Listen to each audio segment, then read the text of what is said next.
Yeah. Já jsem MAC, WVA. Kamo, tohle text, jeviště. OK. Každý začátek je vždycky těžký. Na všechno kejveš? A říkáš OK. Jenže nikdy není všechno v pohodě. Řekl bych ti jednu věc. A to, radši se kolem sebe pořádně koukej. OK?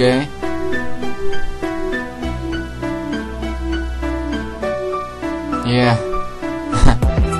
OK. Nebo se nedostaneš na místo, kde je teď bouvej, v tom místo je jeviště, kde je plný hlediště lidí. Co se diví, že tam ještě nejsi ty, jenže poslouchat potom ty debilní hemzy. Akorát se teď všichni známí, za tebe stydí, jenže je problém, že oni nevidí to, co jiní. Snažíš se opotat svým rapem, ale místo toho vidíš jen malí děti a chodí po ulici s něvem. Smějou se ti, že nejsi nic, ale neboj, ty jim to jednou nandáš do palic. Tvůj rap a tvoje jeviště je zaujme natolik, že na tebe budu přilepený jako klíště a nepustí tě a budu řovat ještě. Teprve potom všem se budeš připadat a vypadat jako pravý rapper, až se projebeš tímhle skurveným světem, svým rapem. Dostane se to až k malým dětem, jejich rodiče budou čít místo čtení dnešní dění. A dnešní dění zní jak uspět v hlediště, nebo na jeviště, kde je plný hlediště lidí. Co se diví, že tam ještě nejsi ty, jenže poslouchat potom ty debilní hemzy. Akorát se te všichni známí, za tebe stydí, jenže je problém, že oni nevidí to, co jiní. Přestože se byl jeden čas ve vězení, teď už se nemusíš bát, každý vidí jen to pozitivní a to, co bylo, už dávno není. Ty si jdeš, pořád dál máš šťastnou cestu uspět. Nesmíš však udělat chybu, nebo půjdeš zase rychle zpět. Když budou nějaký problémy, zavoláš poli a pak soudíš rapem do půdy.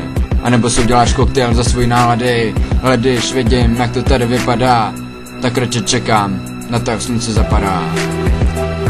A nekoukám dále, všichni opodat čekáš, se zase předvedeš, ovřeš vše na správnou míru. Ale musíš si dát bacha, aby ti někdo spadne ušku, neudělal do hlavy černou díru. Pak by si šel totiž pod línu, já vím, že to ty nechceš, jediný co chceš jsou cash a sláva, která tě jednu chvíli má rád, jenže počas se ti ukáže maximálně tak svoje záda. Kariéra rapera je totiž hodně zrádná, proto se musí snažit vydržet na jevišti, kde je plný hlediště lidí. Co se diví, že tam ještě nejsi ty, jenže poslouchat potom ty debilní hemzy. Akorát se te všichni známí, za tebe stydí, jenže je problém, že oni nevidí to, co jiní. OK, yeah.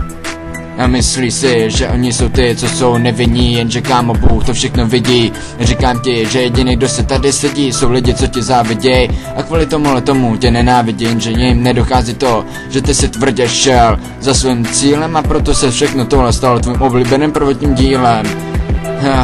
Co jsi vždycky tak strašně chtěl je být slavné je teď, když to máš před sebou svojí vlastní snahou. Tak mi přijde poslední dobu, že ty všechny ostatní věci stojí stranou. Zajímá tě jen, co se poslední dobou odehrálo a kolik lidí se tě na Benzou nebo YouTube přehrálo. Pokaždé jak vidíš větší čísla jak 1, tak se z tebe pomalu jestli stává nová hvězda.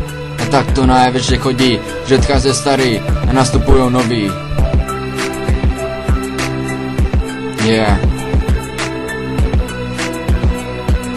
Nastupují přes